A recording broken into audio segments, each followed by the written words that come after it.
안녕하세요. 주스입니다. 이번 영상은 IPO 종목인 와이더 플래닛에 대해서 한번 이야기해 보겠습니다. 와이더 플래닛은 소비, 형태 및 기호 등을 빅데이터 인공지능으로 이제 구별해서 이제 서비스하는 플랫폼이라고 보시면 되고요.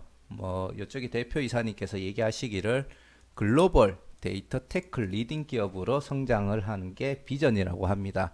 그럼 이게 무엇인지 한번 간단하게 설명을 해볼 생각이고요. 혹시나 와이더 플래닛 기업 설명의 영상을 보셨는지 모르겠지만, 그 기업 설명의 영상이 굉장히 깁니다. 그리고 워낙 전문적인 용어를 많이 쓰다 보니까 사실 제 지식 한에서 이 와이더 플래닛이 하고 있는 사업이 정확하게 어떻게 이루어지고 어떻게 매출이 크게 일어날 수 있는지에 대해서 100% 이해를 못 하겠어요. 단지 설명하는 데 있어가 제가 이해를 하는 데까지는 이해를 하고, 그리고 이제 이해가 안 되는 부분은 틀릴 수도 있습니다. 뇌피셜들을 붙여가지고 개인적으로 풀어냈기 때문에 제가 최대한 쉽게 다시 풀어드리겠지만 조금 잘못된 정보가 들어갈 수 있다는 점 감안하시고, 좀 디테일하게 알고 싶다면은 개인적으로 한번 공부를 해보셔야 될 것 같아요. 아무튼 최대한 제가 이해했는 기준으로 빠르게 영상을 만들도록 하겠습니다. 1월 4주차 공모 정보를 한번 찍고 가자면 프레스티지 바이오파마, 와이더 플래닛, 레인보우 로보틱스 3개 종목이 청약 일정이 겹치고요. 레인보우 로보틱스 같은 경우에는 비례균등 방식이 적용이 되고, 프레스티지 바이오파마나 와이더 플래닛은 비례 방식이 적용이 됩니다.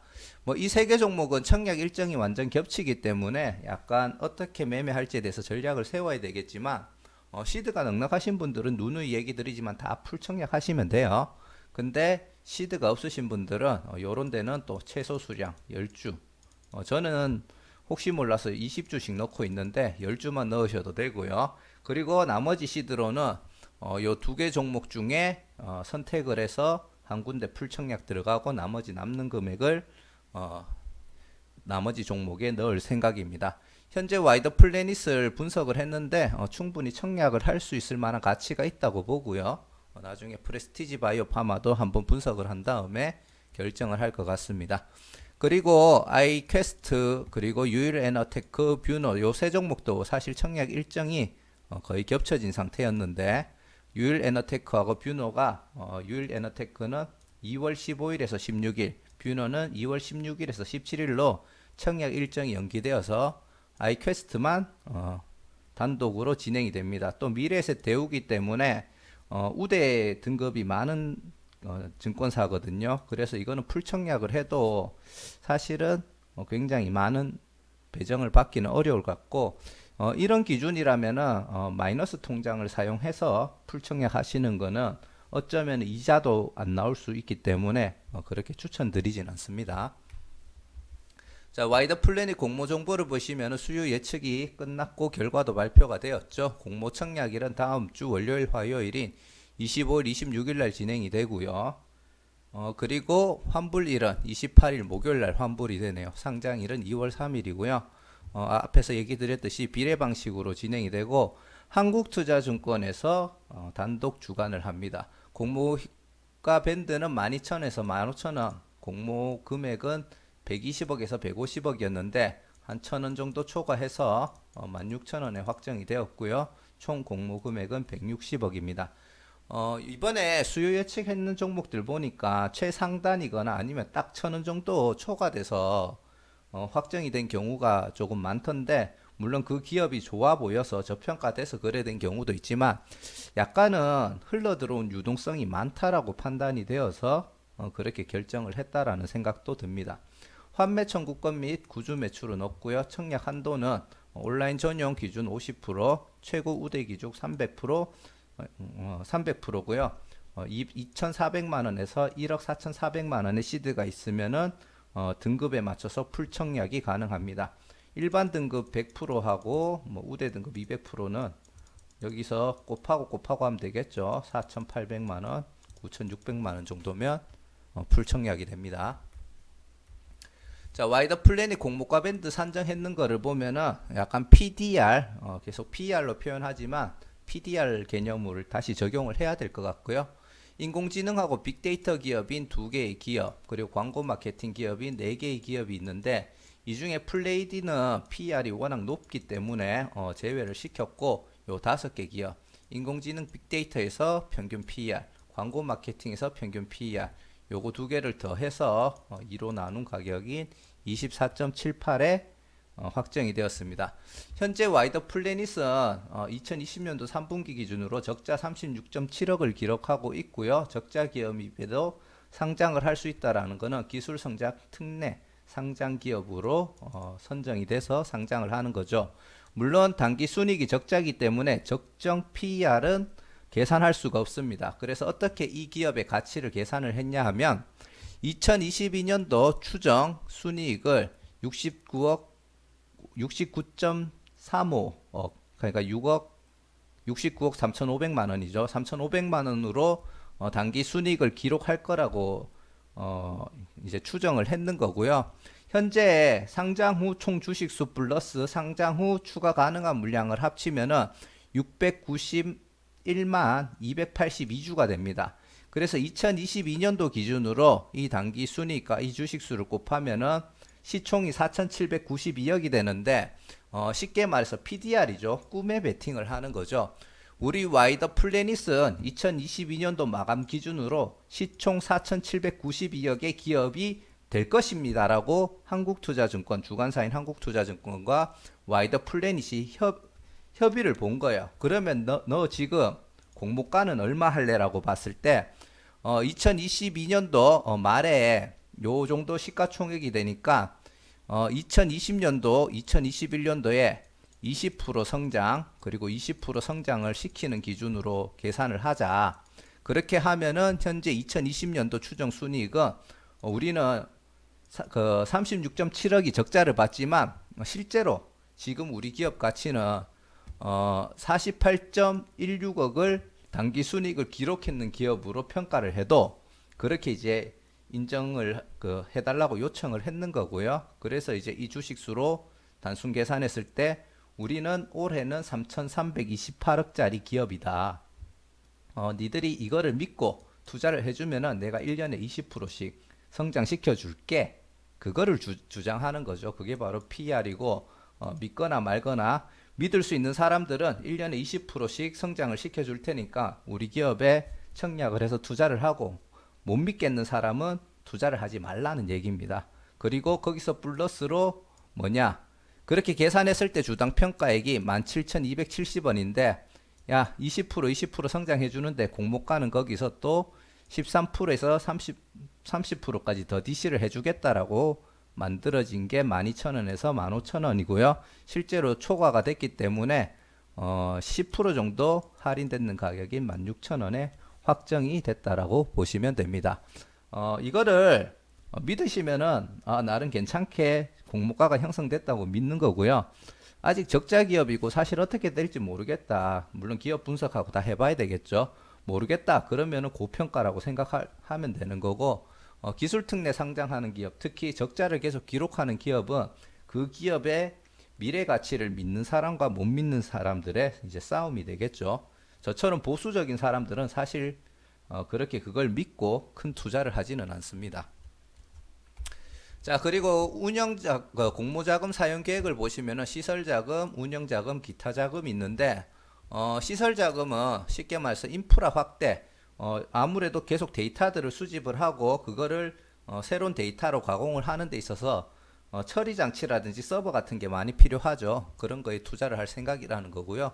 운영자금은 말이 운영자금이고 기존 사업을 확대하는 쪽에 돈을 쓰겠다는 겁니다. 마케팅을 하고 매체 같은 거를 확대하고 연구개발비에 돈을 쓰겠다는 거고, 그리고 이제 기타 자금은 현재 하고 있는 사업 말고 새로운 사업을 하는 데 있어서 돈을 쓰고, 그리고 해외 시장을 진출하는, 아까 전에 글로벌 기업이 되는 게 목표라고 했죠. 그런데 돈을 쓰겠다. 쉽게 말해서 데이터 처리 시설 확장, 기존 사업 확장, 신사업 확장, 요 세 개 분야의 공모 자금을 모두 사용할 예정입니다.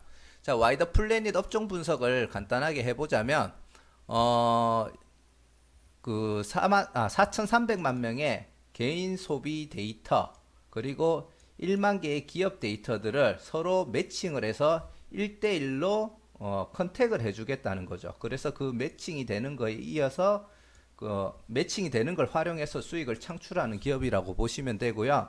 가장 대표적인 예시가 너도 나도 다 알게끔 생각을 하려고 하면은 유튜브를 생각하시면 됩니다. 우리 유튜브 같은 경우 이제 로그인 해가지고 이제 영상을 내가 좋아하는 영상을 찾아보다 보면은 어느새 내가 좋아하는 관심 영상들을 그 얘들이 다 분석을 하고 계속 클릭을 할 수밖에 없게끔 영상들을 노출을 시켜주죠. 그래서 저도 실제로 시간을 많이 뺏기기도 하는데 단지 현재 하고 있는 서비스의 형태가 유튜브와 유사하다고 보면 되고 그 분야가 영상뿐만이 아니라 다양한 광고가 들어갈 수 있는 부분에 다양한 매체들 쪽에 들어가고 그게 기업과 소비자들이 내가 원하는 것들을 바로바로 컨택해서 소비로 연결될 수 있게끔 만들어 주겠다. 그런 패턴으로 매출을 발생시킨다고 보시면 되고요. 그래서 이런 미디어 콘텐츠 그리고 이커머스 그리고 뭐 티맵이나 뭐 기타 등등 하고 뭐 다양한 방식으로 이제 소비자들이 소비를 하게끔 유도하겠다라는 얘기고요. 지금 와이더 플래닛이 가지고 있는 기술과 사업 모델의 수직 계열화라고 보면 되고요. 이거를 뭐 간단하게 설명을 해드릴게요. 이제 온오프 라인의 소비 행태 및 빅데이터를 분석을 한다. 그래서 개인, 비식별, 누군지 식별하지 않았는 아이디를 4,300만 명의 데이터를 가지고 있다. 그리고 그 데이터를 올려서 그 소비자들의 행태 및 기호를 인공지능 플랫폼, 빅데이터 플랫폼으로 분석을 하고 이 데이터를 가지고 이제 B2B 사업을 해서 기업들한테 데이터를 제공을 하는 거죠. 그러면 개인과 그리고 기업의 정보를 받아서 4,300만 명의 데이터를 가지고 야 A 기업은 이 소비자하고 어떤 상품들을 컨택을 해주면은 클릭을 많이 하겠네 싶어서 연결해주고 B 기업도 뭐 이런 식으로 다른 소비자하고 연결을 해주고 이런 식으로 해서 거기에 대한 광고 관리 그리고 노출 그리고 클릭수 이런 거에 따라 매출이 연결이 됩니다. 자 이렇게 기존 현재 사업 모델에서 이렇게 데이터가 되면은 그 기업에서 소비자들이 실제로 뭐 소비를 일으켰는 그런 패턴이 분석이 되면은 그게 다시 기본 데이터가 되어서 그 원시적인 데이터가 되고 그 원시적인 데이터가 또 다시 가공이 되고 좀 더 정확도가 높아진 가공 데이터가 또 기업 쪽으로 흘러 들어가고 또 그게 순환이 되고 이런 식으로 이제 순환이 되는 시스템이라고 보시면 되고요. 그리고 요 3번의 현재 사업 모델에서 쌓여진 그 큰 데이터가 이제 하려고 하는 새로운 신규 사업 쪽에 다시 반영이 되고 그러면 기존에 또 이제 한 수십만 번 회전됐던 가공된 데이터가 다시 넘어가니까 좀 더 신규 사업 쪽에서는 빠르게 그 효과를 볼 수 있겠죠. 그리고 신규 사업에서 이제 또 여기서는 또 이제 B2C 쪽으로 가는 건데 그렇게 쌓였는 데이터가 또 다시 돌아와서 원시적인 데이터가 되고 가공이 되고 요렇게 제공이 되고 또 돌아오고 이런 식으로 해서 계속 이런 빅데이터를 쌓게 되고 그 빅데이터가 곧 이 기업의 가치가 되고 매출이 되는 그런 서비스를 한다고 보시면 됩니다. 지금 이런 서비스를 하는 플랫폼 이름을 와이더 플래닛에서는 몰레큘이라고 하고요. 가장 획기적인 게 뭐냐면 개인 비식별로 소비 행태가 분석이 된다라는 거예요. 사실 이 부분에 대해서 제가 정말 이해가 안 되는데 이거는 이제 제 개인적인 뇌피셜이긴 한데 IP 같은 거를 활용하는 게 아닌가 조금 그런 생각도 조금 들고요. 특정 IP에서 비로그인으로 뭐 네이버나 뭐 카카오나 아니면은 어떤 게임 사이트 들어가서 이런 형태의 게임, 이런 형태의 기사, 이런 형태의 제품들을 검색을 하더라. 근데 이 IP에서 주로 로그인 하는 아이디가 뭐 이런 게 있고 이런 게 있고 이런 게 있는데 이 아이디를 쓰는 사람들을 뭐 이런 식으로 연결을 해준다든지 요거는 제 개인적인 뇌피셜인데 이런 식으로 조금 컨택을 하는 게 아닌가 조금 그런 생각을 하고 있고요. 결국은 IP를 활용하는 광고 노출이 아닌가 싶고 실제로 제가 제 컴퓨터에서 로그인 해가지고 유튜브 영상을 보잖아요. 그러면은 로그아웃을 해가지고 비로그인으로 봐도 제가 잘 보는 영상들이 잘 따라와요. 그래서 조금 예전에도 유튜브를 보고 좀 그런 생각을 했었거든요. 약간 그런 형태의 뭔가가 있지 않나 싶고, 그리고 이 플랫폼 이름도 몰레큘이라고 해가지고 뭔가 내 개인적인 정보를 몰래 빼간다는 그런 느낌이 조금 있어요. 그래서 이런 경우에는 이게 개인정보 유출은 아닌가? 개인정보에 이제 개인정보라고 표현할 수 있는 그 기준이 어디까지인지는 모르겠지만 괜히 또 찝찝한 느낌은 있더라고요. 그런 게. 뭐 아무튼 현재로는 문제가 없는 것 같고, 제가 판단하기에는 이런 식으로 뭔가를 해서 빅데이터화를 시키는구나. 그래서 그 정보를 팔아가지고 매출을 올리는구나. 그렇게 이해를 하기로 했습니다. 이거는 맞든 안 맞든 제가 뭔가를 체계화해서 이해를 하려고 하니까 그 기업 설명의 영상에서 표현되지 않는 부분이라서 그렇게 이해를 했다라는 점을 알아주시면 될 것 같고요. 요게 그 바로 그 빅데이터 플랫폼이고요. 그리고 이렇게 와이더 플래닛이 중간에 들어가서 이렇게 다양한 기업들에게 맞춰서 서비스를 한다고 보시면 됩니다. 쉽게 말해서 몰레큘에서 이제 비식별 개인 정보와 예를 들어 10,000명이 들어왔는데 그 중에 2천만 명이 광고 같은 걸 클릭을 안 하고 가더라. 그러면 그 사람들을 비식별 개인 정보를 활용해서 이 사람들이 이런 걸로 하니까 다음에 왔을 때는 그 사람들이 좋아할 만한 사이트와 상품들을 연결해줘서 초개인적인 맞춤 서비스를 제공을 해주는 거고요. 거기에 따라 카운팅당 수익이 발생할 수 있습니다. 보통 이제 와이더 플래닛 같은 경우에는 이런 초개인적 맞춤 서비스를 함으로 해서 예를 들어 대형 이제 사이트에 가장 메인 페이지에 노출되는 광고 같은 경우에는 단가가 비쌉니다. 근데 초개인적인 맞춤 서비스를 하게 되면 이 사람이 처음 메인 화면에 있는 광고에는 이 사람들에게 맞는 서비스를 노출을 안 시켜줘요. 이게 그 메인 화면에서 두 번째 페이지, 세 번째 페이지, 네 번째 페이지 이래 넘어갈수록 그 노출되는 광고가 단가가 싸지거든요. 그러면 이 사람이 보는 뭐 다섯 번째 사이트 화면의 특정 광고가 이 사람한테 딱 맞게끔 노출을 시키는 거예요. 그러면은 노출시키는 광고 단가가 일단 와이더 플래닛 측에서는 그거를 이제 구매해서 돈을 지불을 해야 되는데, 그 노출시키는 광고 단가가 낮은 쪽에서 노출을 시키는데 거기에 대한 효과는 극대화할 수 있는 그런 식으로 이제 광고를 노출시키고 이제 싼 가격에 높은 효율의 마케팅 비용이 가능하다고 하고요.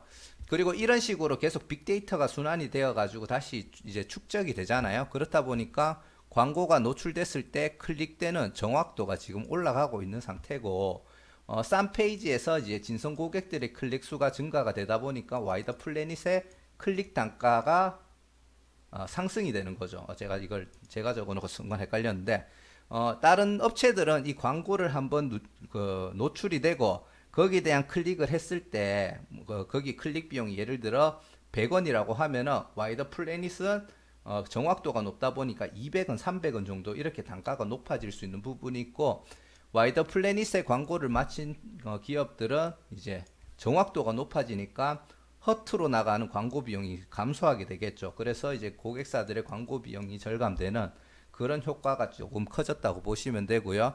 현재 PC 관련 매출은 약간 감소하는 추세인데 모바일 쪽으로는 매출 성장이 좀 크게 나타나고 있습니다.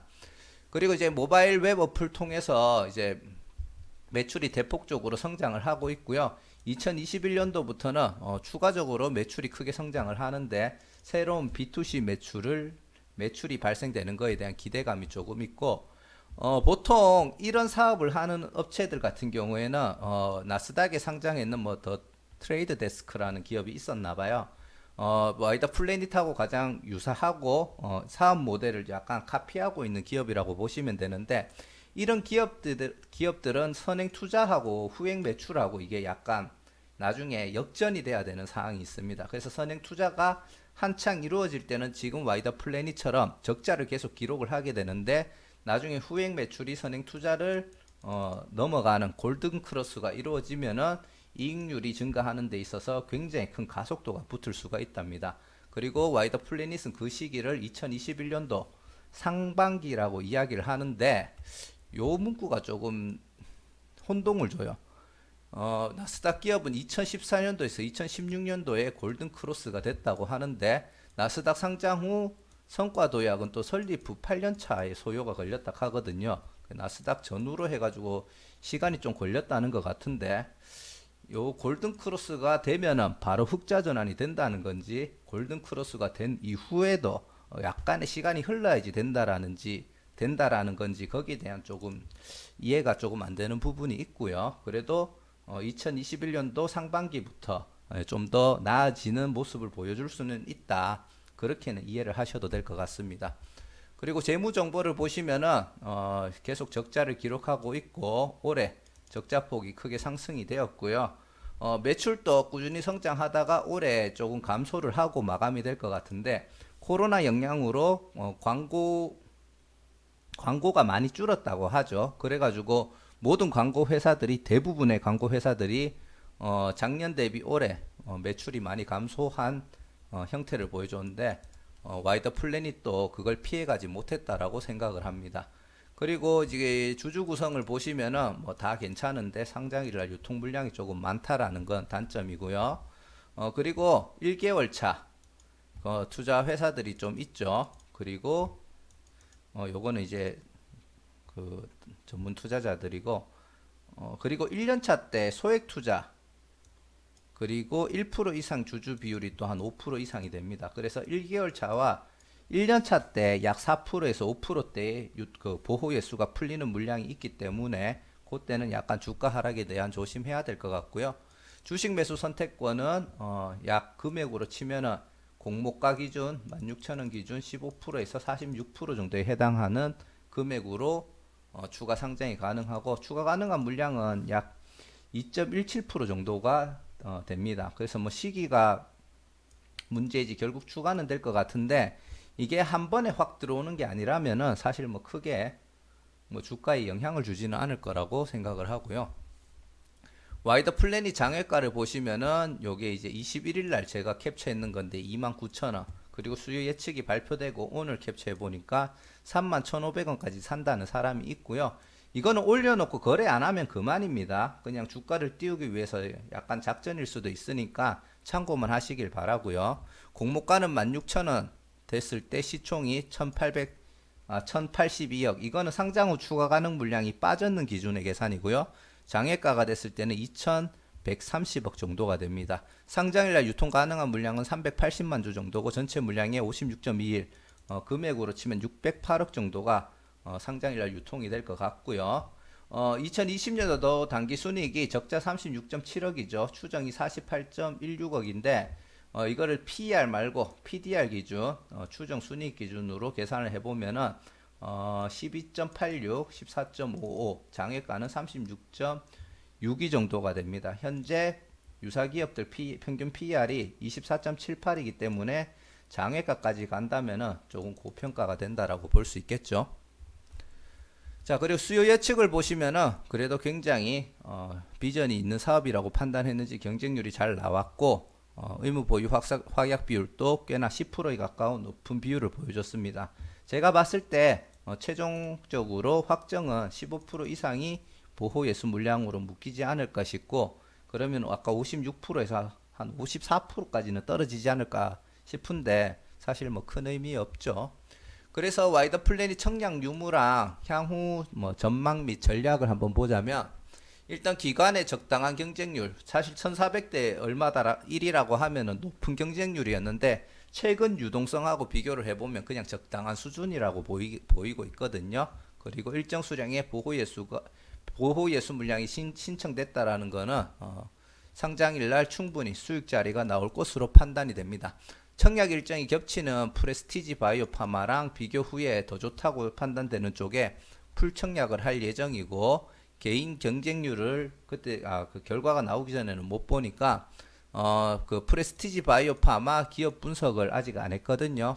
해보고 그리고 청약 2일차 때 두 종목의 경쟁률이 어떻게 흘러가는지 보고 판단을 할 예정입니다.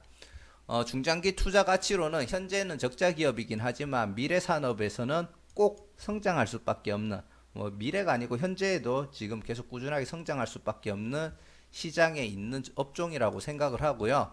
하지만 와이더 플래닛은 뭔가 자기들이 스페셜하다라고 주장을 하고 있지만 사실 비슷한 사업 형태의 유사한 기업들이 많은 점이 조금 아쉽긴 합니다. 그리고 자체 플랫폼인 몰레큘에 대한 무한 신뢰 및 믿음은 있더라고요. 그리고 그 기술을 바탕으로 국내 업계에서 1위 더 나아가서 글로벌 기업으로 성장을 하려고 하고 거기에 대한 조금 자신감도 있었고요.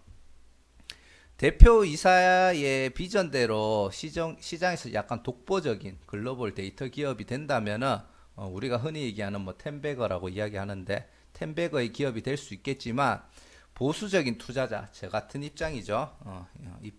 입장에서는 조금 관망을 하고 나서 대충 기업이 어떻게 흘러가는지 보고 투자를 결정을 할 것 같습니다. 기업 설명회 영상에서 조금 당한 거일 수도 있는데 인공지능 빅데이터 광고 기업 중에서는 그래도 좋아 보이는 부분이 있었고 뭐 구글이 유튜브를 인수하면서 구글이 이런 유사한 기술력을 적용해서 유튜브가 대박이 났잖아요. 그래서 그런 구글과 가장 근접한 기술을 가지고 있지 않나 개인적으로는 그런 생각을 많이 했습니다. 근데 실제로 그런 기술을 어필하면서 신규 상장을 한다든지 기업이 좋다라고 어필하는 기업들이 워낙 경쟁 업체들이 저는 많다라고 봐요. 그래서 그 중에서 살아남을 수 있을지는 모르겠지만 일단 요 기술력에 대해서 약간 긍정적으로 보는 면이 있기는 있습니다. 상장하고 난 후에 이 기업이 가지고 있는 기술, 저는 알 수 없지만 전문가들은 어느 정도 알 수 있을 거 아니에요. 그리고 뭐 주포들도 전문가들 끼고 할 거니까 정말 와이더 플래닛이 가지고 있는 기업이 다른 유사 기업들이 가지고 있는 기술력보다 이제 독보적으로 괜찮고 하면은 충분히 알체라보다는 약간 매력도가 떨어지기는 하지만 알체라처럼 상장일 이후에 초반에는 이렇게 상승하는 패턴들이 나올 수 있겠다라는 생각은 하고 있습니다. 근데 이거는 생각일 뿐인 거고요. 하지만 아까 얘기 드렸듯이 강력한 매력이 느껴지진 않아요. 그래서 알체라처럼 움직여주면은 상장 후 초반 며칠간 재미있는 수익을 보여줄 수도 있겠죠. 자, 이상 와이더 플래닛에 대해서 한번 개인적인 생각을 얘기 드려봤고요. 조금 쉬운 듯 하면서 어려운 종목이라서 그리고 잘못 이해했는 부분도 있을 수 있는 부분이 있어서 조금 걱정되는 부분이 있습니다. 뭐 틀렸을 수도 있고 그리고 맞는 부분이 있을 수도 있지만 최대한 쉽게 풀어드리려고 노력을 했고요. 청약하시는 데 있어서 조금이라도 도움이 되었으면 좋겠습니다. 자, 구독, 좋아요 그리고 알람 설정해 주시면 다음에는 좀 더 좋은 영상으로 찾아뵙겠습니다. 감사합니다.